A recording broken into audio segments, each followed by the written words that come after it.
Hey guys, and welcome to another top 10 RS3 video. Today we're going to be looking at quite a subjective topic.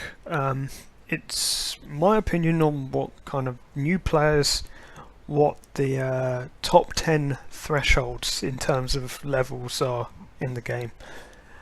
I'm not going to include quest requirements, like skills required for certain quests, or certain things that are thresholds of a skill which require quests. So, for instance, Soul Split will probably be on this list despite needing the Temple of Centiston and all the requirements for that. First of all, I'm going to make 3 honourable mentions. The first one is level 85 magic. Which is for the Teleblock spell. Now, why is this not on this? Why is this an honourable mention?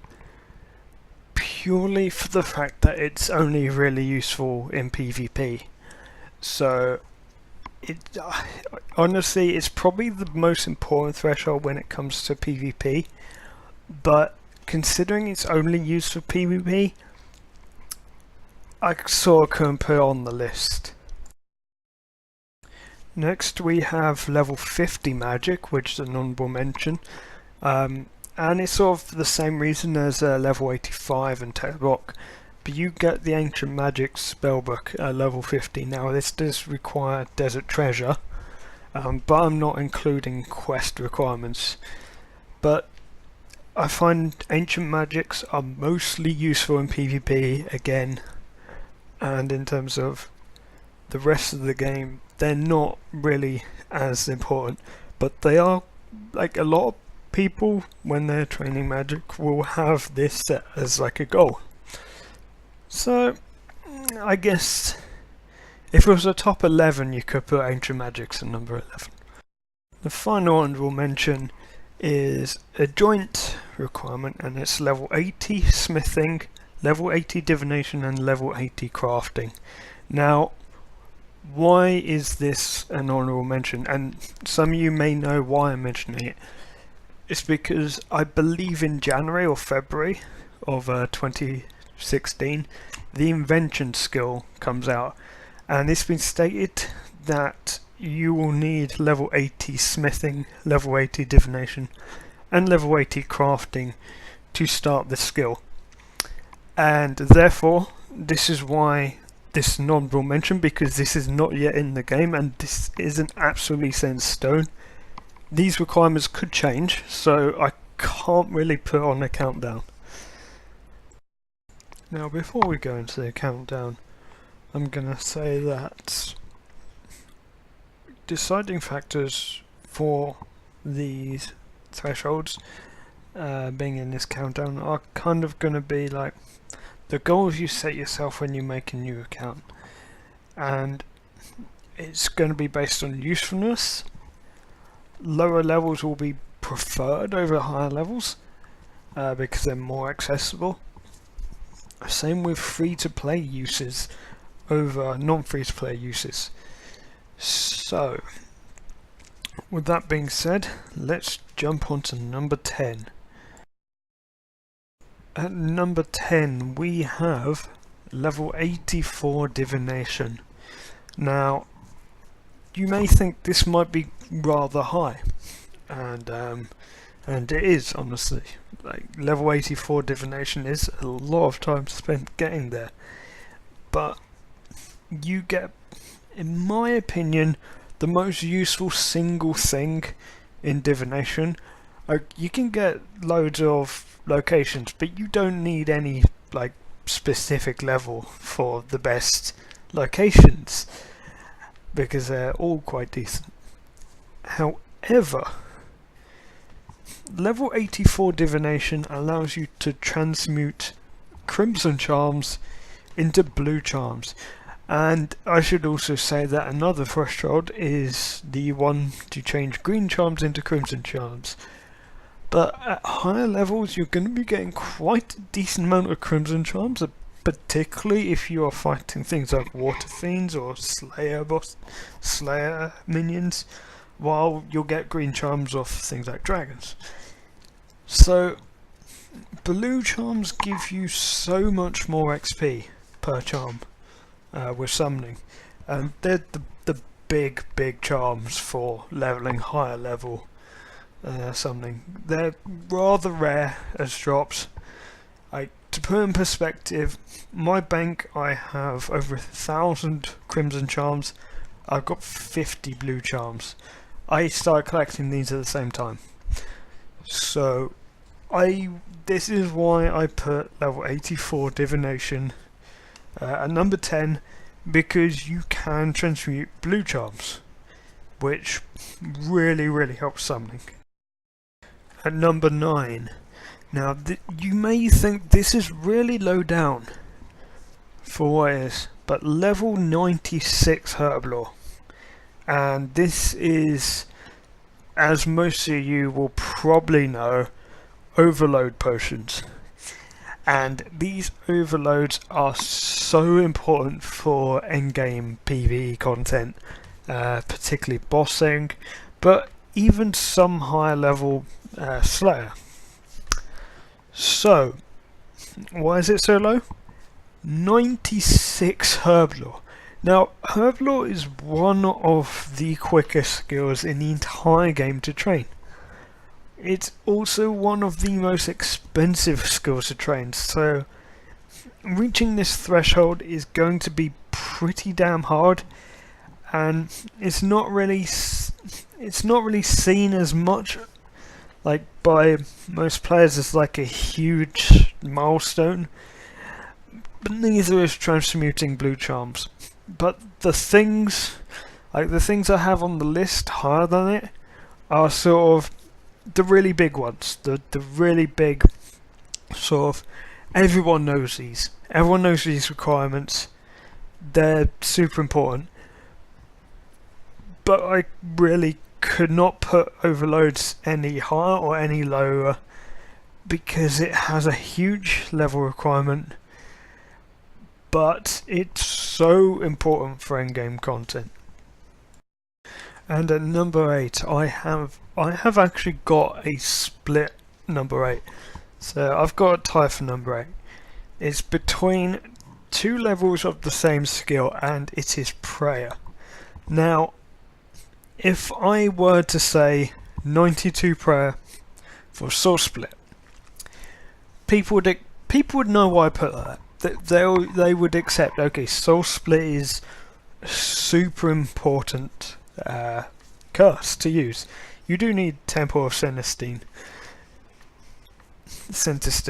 but you'd also have people that are like, well, a level 95 prayer you get anguish, turmoil and torment, which these drain stats off your opponent, increasing your damage, your accuracy and your defense, which is pretty key. Now, at level 95, that's the threshold to get those three abilities. At that level, you've already got Soul Split at 92, but it's 3 more levels, and 3 levels at that high level really do matter, and these are pretty high levels, so I don't know, I feel I couldn't put them any higher because of these high level requirements. On a side note, I would say for prayer that I wanted to put protection prayers on this list, but I can't, because protection prayers require different prayer levels to each other, so I could not put just one prayer level, which is why I've sort of put level 92 and level 95 prayer, but your thresholds will be quite lower and you'll be able to build it up. So I'll say like level 43 prayer, level 71 prayer, Those are basically, number one, that's your protection prayers. Number two, that's your deflection prayers. And then you'll be going for the 92 and 95 soul split, anguish, turmoil and torment. Now level... I'm keeping that. Number 7 on this list is level 50 attack. Now, loads of you will know, like pretty much everyone will know what level 50 attack gives you. It used to be level 40 attack, but it's since been changed to level 50 attack.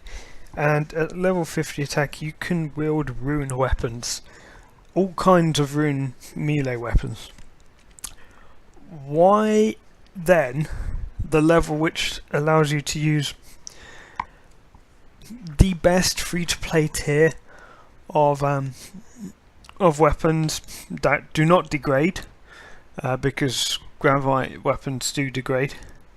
So why would you have that tier which gives you scimitars, battle axes, two-handed swords, daggers, maces, and many, many more? Why would that be so low on the list? Well, for the simple fact that it only benefits one of the 3 combat disciplines, and in a list which is so heavily dominated by combat stuff, like the entire list could in essence be attributed to combat, which I tried not to have that being the case, but I really could not change much on this list. But you only get one combat discipline at level 50 attack, and that's melee. But rune is like it's the one everyone strives for in free to play. Quite often they'll go for 50 rune just to be able to use the rune two-hander, and then they'll just grind up 99 strength or something like that, because 50 attack is the bare minimum they need to be really strong in PvP, in PvE rather. And I also believe, correct me if I'm wrong, that gravite items do require level 50 attack as well. It might be slightly higher, do forgive me if I'm wrong on that. And number 6, speaking of Dungeoneer reward weapons, we have level 80 Dungeoneering, and that is Chaotix. And there doesn't really need to be much said. Chaotix benefit all 3 combat disciplines.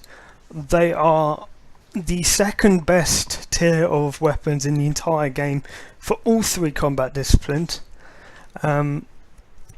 They are degradables, but I mean they require level 80 in their own disciplines, but all of them require level 80 Dungeoneering. At level 80 Dungeoneering you can obtain these awesome weapons, and they're not even too expensive to repair, as long as you don't use them like on stupid stuff like money making. You don't use degradables on money making. I'm killing spiritual mages in this video. I do not use chaotics on spiritual mages. That is a complete waste. At number 5 we have one of the lowest skill requirements on this list. Now, level 35 Slayer. I was going to put level 75 Slayer on this list, for the fact that you can use the Slayer Master who is in the Ancient Cavern, and she gives amazing, like, basically amazing tasks. However, I think level 35 Slayer is more important, purely for the fact that you unlock Simona, which is like the go-to mid-level Slayer Master. You will get your Slayer up extremely quickly.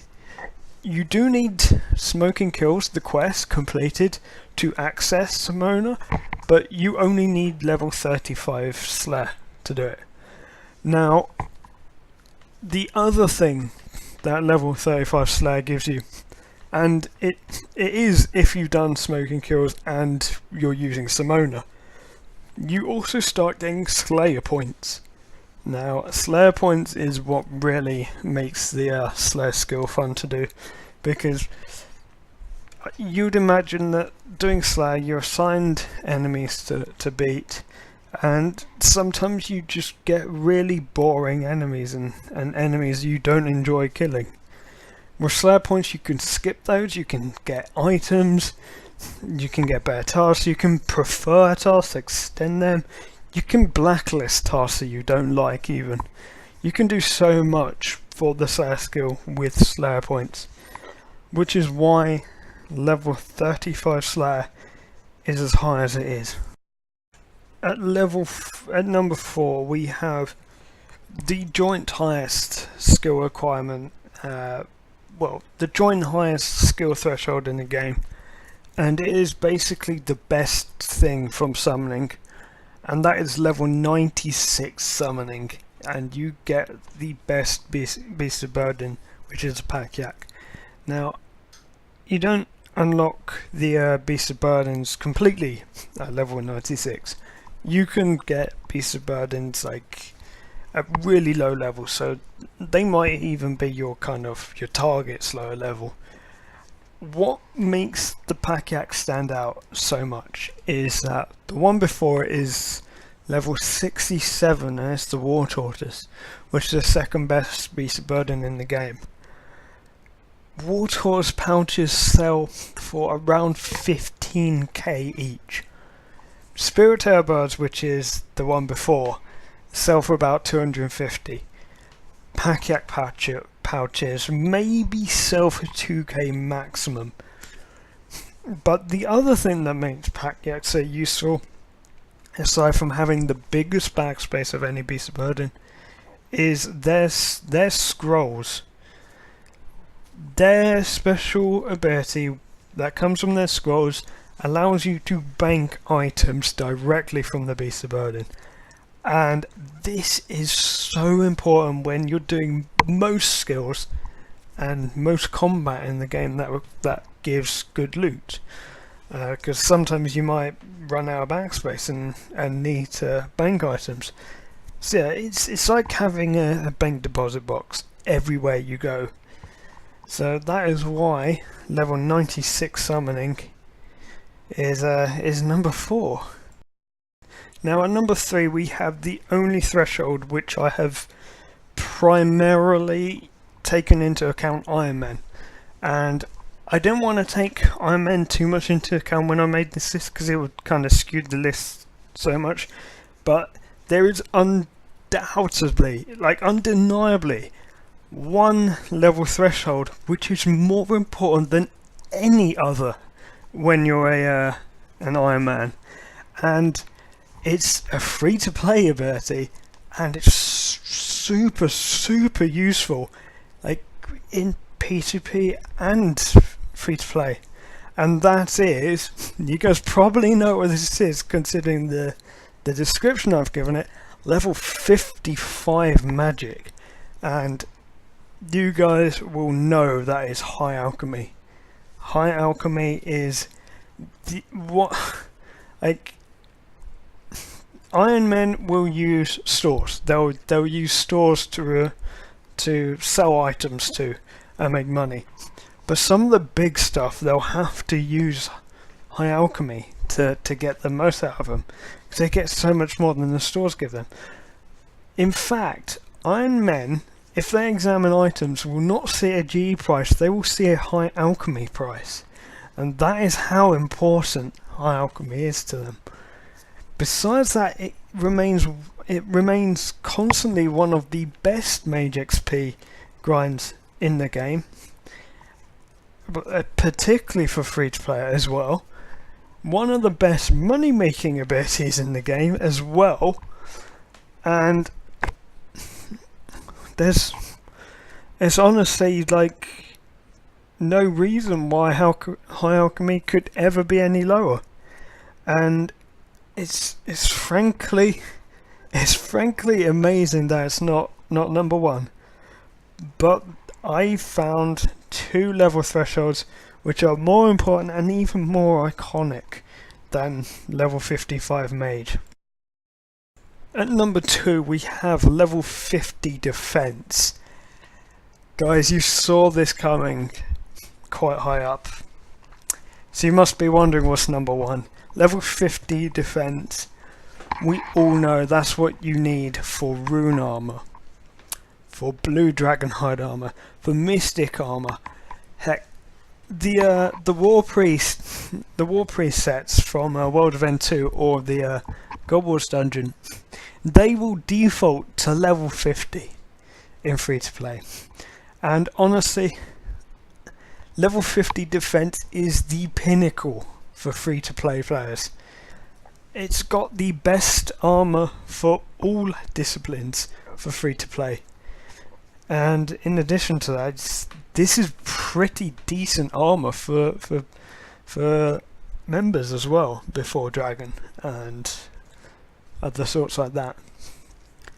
There is really no way you could put this any lower.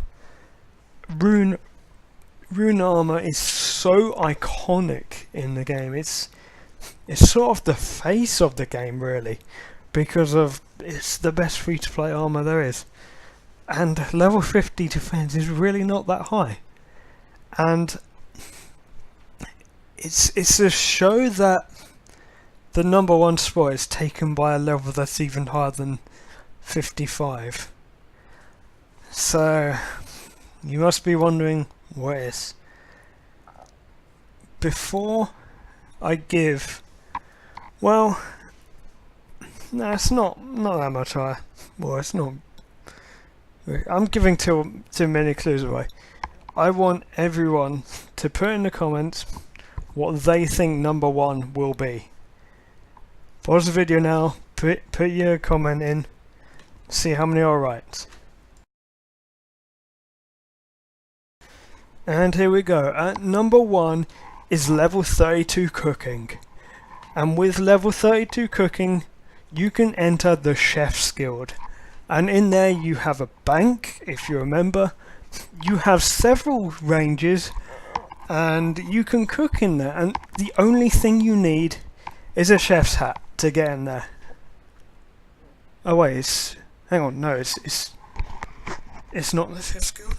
Not 32 cooking. What? Okay, I'll tell them. Just in. Number 1 is actually not level 32 cooking. It is in fact level 70 defense.